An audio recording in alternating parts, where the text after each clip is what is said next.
కార్నీజీ foundation study on delimitation కొట్టడం వస్తుంది. So ఏం చెప్తుంది ఈ స్టడీ క్లియర్గా, మీకు సీట్లు అంతటా పెరిగినట్టు కనిపించినా సౌత్ ఇండియాలో చాలా నామినల్గా పెరిగి హిందీ రాష్ట్రాల్లో భారీగా పెరుగుతాయి. అప్పుడు ఏం జరుగుతుంది, overall representation of the south తీవ్రంగా తగ్గిపోతుంది. ఇది నష్టం కాదా? ఇక రెండో పద్ధతి ఏంటంటే ప్రోరేటా బేస్ మీద పెంచారనుకుందాం. ఉదాహరణకు తెలంగాణలో 17 ఉన్నాయి, 25 26 చేస్తాం. ఆంధ్రప్రదేశ్లో 25 ఉన్నాయి, 50% పెంచి 37 38 చేస్తాం. తమిళనాడులో 39 ఉన్నది, దాన్ని 60 చేస్తాం అనుకోండి. యూపీలో 80 ఉంది, 120 కదా అని. దీనికి షేర్ 50% పెంచాం కనుక రిప్రజెంటేషన్లో మార్పు రాదు అనేది ఇంకో వాదన. నిన్న రేవంత్ రెడ్డి ఇండియా టుడే కాంక్లేవ్లో చెప్పింది అది. మీకు ఉదాహరణకు యూపీకి 50% పెంచారు, 120 అవుతుంది. తమిళనాడుకు 50% పెంచారు, 60 అవుతుంది. గ్యాప్ ఎంత? 60 సీట్ల గ్యాప్ వస్తుంది. ఇప్పుడు ఎంత గ్యాప్ ఉంది? యూపీలో 80 ఉంటే తమిళనాడులో 39 ఉంది. అంటే ఇప్పుడు 41 సీట్ల గ్యాప్ ఉన్నది. కాస్త రేపు 60 సీట్ల గ్యాప్ వస్తుంది. సో అట్లా కూడా సౌత్ ఇండియా నష్టపోతుంది. ప్రోరేటా బేస్ మీద చేసినా నష్టపోతుంది. ఇక ప్రపోర్షనల్గా జనాభా సీట్ల సంఖ్యను పెంచినా మీకు అది తీవ్రంగా పాపులేషన్ ప్రకారం పెంచితే తీవ్రమైన అసమానతలు వస్తాయి. ఇక ఉన్న సీట్లే ఉంచామనుకోండి, ఇక సౌత్లో తగ్గించాల్సి వస్తుంది. అదైతే ఎవరు ఒప్పుకోరు కనుక అది చేయరు. సో అందువల్ల ఏ రకంగా చూసినా పరిష్కారం ఏంటి అంటే మరో 25 ఏళ్ళు 30 ఏళ్ళు అంటే ఏవైతే జనాభా నియంత్రణలో వెనుకబడి ఉన్నాయో, జనాభా నియంత్రణలో వెనుకబడి ఉన్న రాష్ట్రాలు కూడా జనాభా నియంత్రణలో పుంజుకునేదాకా డీలిమిటేషన్ పైన ఫ్రీజ్ పెడితే ఈ డెమోగ్రఫిక్ డిస్పారిటీస్ తగ్గి పొలిటికల్ రిప్రజెంటేషన్ యూనిఫామ్గా ఉంటుంది. పాపులేషన్ కంట్రోల్ చేయడం వల్ల సౌత్ ఇండియా నష్టపోదు. ఇవాళ లేకుంటే ఆల్రెడీ ఫైనాన్స్ కమిషన్ నిధులలో నష్టపోతుంది. ఇప్పుడు పొలిటికల్ రిప్రజెంటేషన్లో కూడా నష్టపోతే ఇర్రెలవెంట్ అయిపోతాం సౌత్ ఇండియా. టోటల్గా దేశ రాజకీయాల్లో మన పాత్రే ఉండదు. ఇప్పుడు ఆల్రెడీ స్టార్ట్ అయింది. సౌత్లో ఒక్క స్టేట్లో కూడా అధికారంలో లేని పార్టీ దేశాన్ని పాలిస్తోంది. సో ఇది ఎట్లా న్యాయం? సౌత్లో నాట్ ఈవెన్ సింగిల్ స్టేట్లో బీజేపీ అధికారంలో లేదు, కానీ దేశాన్ని మాత్రం అప్రతిహతంగా పాలిస్తుంది. అంటే సౌత్ ఇండియాకు రిప్రజెంటేషన్ ఉండకూడదు ఆ దేశ రాజకీయాల్లో. సో అందువల్ల ఈ డైకాటమీ అనేది మంచిది కాదు. దేశం సమైక్యంగా ఉండాలి. దేశం అంటే కేవలం ఉత్తరాది, దేశం అంటే కేవలం హిందీ కాదు. దేశమంటే హిందీ, తెలుగు, తమిళ, మలయాళ, గుజరాత్, మరాఠా, కన్నడ, ద్రావిడ ఇవన్నీ కదా దేశం అంటే.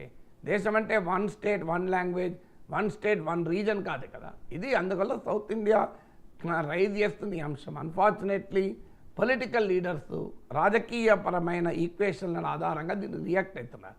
అందుకే స్టాలిన్ చాలా మంచి మాట అన్నాడు, మీరు ఒక రాజకీయ నాయకుడిగా ఆలోచించకండి, మీ ప్రజల ప్రతినిధిగా ఆలోచించండి అంటున్నారు.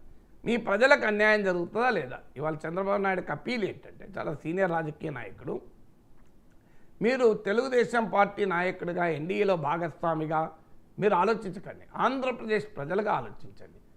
డీలిమిటేషన్ వల్ల ఆ హిందీ రాష్ట్రాలతో పోలిస్తే యూపీతోనో, బీహార్తోనో, రాజస్థానో, ఛత్తీస్గఢో, మధ్యప్రదేశ్తో పోలిస్తే ఆంధ్రప్రదేశ్కు పొలిటికల్ రిప్రజెంటేషన్ తగ్గుతుందా లేదా? ఇది చెప్పండి. తగ్గదు అనుకుంటే మీరు ఏం మాట్లాడకండి, తగ్గుతుంది అనుకుంటే మాట్లాడండి. క్లియర్గా ఏ లెక్క చూసినా ఆంధ్రప్రదేశ్కు రాజకీయ వాటా తగ్గుతుంది. ఇవాళ 543 సీట్లున్న పార్లమెంట్లో ఆంధ్రప్రదేశ్ వాటా ఎంత? 25. అంటే మీరు లెక్క తీయండి, అరౌండ్ 5%, లిటిల్ లెస్ దెన్ 5% అవుతుంది. 10% అంటే 54, 5% అంటే 27, 25 ఉన్నాయి. అంటే లిటిల్ లెస్ దెన్ 5% అవుతుంది. రేపు డీలిమిటేషన్ అయితే ఆంధ్రప్రదేశ్ రిప్రజెంటేషన్ దారుణంగా పడిపోతుంది. మీరు చంద్రబాబు నాయుడుకి రిక్వెస్ట్ ఏంటంటే, మీరు ఒక ఎన్డీఏ నాయకుడిగా ఆలోచించకండి, తెలుగు ప్రజల నాయకుడిగా ఆలోచించండి. ఒకప్పుడు రాష్ట్ర విభజన జరిగితే 42 సీట్లున్న తెలుగు వాళ్ళకు 25కే పడిపోతాయి, ఇది నష్టమవుతుంది, 25-17గా డివైడ్ అయితే అని చెప్పిన సమైక్యవాదులు ఇవాళ ఈ డీలిమిటేషన్ వల్ల ఇంకా నష్టపోతాం కదా తెలుగు వాళ్ళం. సో తెలుగు జాతికి రిప్రజెంట్ చేసేటువంటి ఒక ముందు చూపున్న నాయకుడు చంద్రబాబు నాయుడు. మీరు ఇవాళ ఎన్డీఏలో కీలక భాగస్వామిగా ఉన్నారు. మీరు చెప్పండి, తెలుగువారికి నష్టం జరుగుతుందా జరగదా? సో రాజకీయంగా తెలుగువారి ప్రాధాన్యత ఈ డీలిమిటేషన్ వల్ల తగ్గుతుందా లేదా? తగ్గుతుంది అని మేము లెక్కలతో సహా అందరము చెప్తున్నాం. తగ్గుతుందా లేదా అనే దానికి తెలుగుదేశం కూడా ఆన్సర్ తగ్గుతుందనే చెప్తుంది, తగ్గదని చెప్పదు. ఎందుకంటే దట్ ఇస్ ఫ్యాక్ట్ కనుక. సో మరి తగ్గుతున్నప్పుడు మీరు తెలుగు జాతి నాయకుడిగా తెలుగు జాతి క్షేమం కొరకు, తెలుగు జాతి భవిష్యత్తు కొరకు కట్టుబడి ఉన్న నాయకుడిగా ఎందుకు తెలుగు జాతి తరఫున గొంతెత్తారు? ఇదేమి మోడీ పైన పోరాటం కాదు, బీజేపీ పైన పోరాటం కాదు. ఇది రాష్ట్రాల హక్కుల కొరకు పోరాటం, తెలుగు ప్రజల కొరకు పోరాటం. దీంట్లో పోరాటం ఓకే, స్టాలిన్ లాగానో రేవంత్ రెడ్డి లాగానో మీరు మాట్లాడకండి, చంద్రబాబు నాయుడు లాగా మాట్లాడండి, నరేంద్ర మోడీ దగ్గరికి పాజిటివ్గా తీసుకెళ్ళండి. ఇలా సౌత్కి రిప్రజెంటేషన్ తగ్గడం మంచిది కాదు, ఇది దేశ హితానికి మంచిది కాదు అని చెప్పాలి కదా. ఎందుకు మరి రాజకీయంగా ఇప్పుడు చంద్రబాబు నాయుడుకు లేఖ రాశారు స్టాలిన్, చూద్దాం ఏ రకంగా రియాక్ట్ అవుతారో. We hope Chandrababu Naidu will take the lead.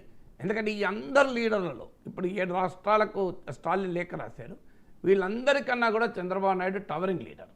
ఎందుకంటే వాజ్పేయి ప్రభుత్వంలోనే కన్వీనర్గా పనిచేసిన నాయకుడు, అటు ఎన్డీఏ ఇటు యూపీఏ అన్ని పక్షాలతో సంబంధాలు నాయకుడు, most experienced chief minister, Narendra Modi కన్నా ముందు ముఖ్యమంత్రి అయిన వ్యక్తి. అందువల్ల ఈ డీలిమిటేషన్ పోరాటానికి చంద్రబాబు నాయుడే నాయకత్వం వహించాలి in the interest of Telugu people. మీరు బీజేపీతో సంబంధాలు పక్కా పెట్టండి, ఎంతకాలం ఉంటాయి ఎప్పుడు పోతాయో తెలియదు కదా. ఇదివరకు ఎన్నిసార్లు మా బీజేపీతో సంబంధాలు బాగున్నాయి, చెడిపోయినాయి, మళ్ళీ మీరు చెడిపోయినప్పుడు మాట్లాడకండి, ఇప్పుడు మాట్లాడండి. మీరేమీ ప్రతిపక్ష నేతలాగా మాట్లాడకండి, న్యాయం మాట్లాడండి. పవన్ కళ్యాణ్ సౌత్ ఇండియా కొరకు పోరాడుతామన్న నాయకుడు ఇలా సౌత్ ఇండియాకి ఇంత అన్యాయం జరుగుతుంటే మాట్లాడకపోవడం ఆశ్చర్యంగా ఉంది. మీరు బీజేపీతో ఉండండి, అభ్యంతరం లేదు. బీజేపీతో ఉన్నంత మాత్రాన ప్రజల ఇష్యూస్ మాట్లాడకూడదని లేదు కదా. అందుకే స్టాలిన్ లేఖలో ఉన్నది, మీరు రాజకీయ పార్టీల నాయకులుగా ఆలోచించకండి, మీ ప్రజలకు ప్రాతినిధ్యం వహిస్తున్న నాయకులుగా ఆలోచించండి. తెలుగు జాతికి ప్రాతినిధ్యం వహిస్తున్న చంద్రబాబు నాయుడు, పవన్ కళ్యాణ్ ఇలా తెలుగు జాతికి అన్యాయం జరుగుతుందా లేదా డీలిమిటేషన్లో? దానికి సూటి ప్రశ్న చెప్పండి. అందువల్ల మేము తెలుగుదేశానికి జనసేనకు కూడా విజ్ఞప్తి ఏంటంటే, మీరు చెప్పండి, డీలిమిటేషన్ జరిగితే తెలుగువారి రాజకీయ ప్రాధాన్యత తగ్గుతుందా లేదా? తగ్గుతుందని మేము లెక్కలతో సహా చూపెడుతున్నాం, కాదని మీరు కూడా అంటలేరు, మరి ఎందుకు పోరాడరు అనేది ప్రశ్న. గుజరాత్కి ప్రధాని మోదీ బ్రాండ్ అంబాసిడర్ అయితే తెలంగాణకు నేను అంటూ ఉన్నారు రేవంత్ రెడ్డి. అండ్ కంపేర్ చేస్తూ ఉన్నారు సార్, మోదీది టెస్ట్ మ్యాచ్ అయితే నాది T20 అని చెప్పి. సాధారణంగా టెస్ట్ మ్యాచ్ అంటే చాలా స్లోగా బోరింగ్గా ఉంటుంది కదా సార్, T20 అంటే చాలా ఇంట్రెస్టింగ్గా ఉంటుంది చాలామందికి. ఈ పోలిక సరైందేనా? పొలిటికల్ స్టేట్మెంట్ల పైన మనం ఎక్కువగా ఆలోచించకూడదండి. మీకు అందులో కూడా రేవంత్ రెడ్డి అన్నది ఏంటంటే, గుజరాత్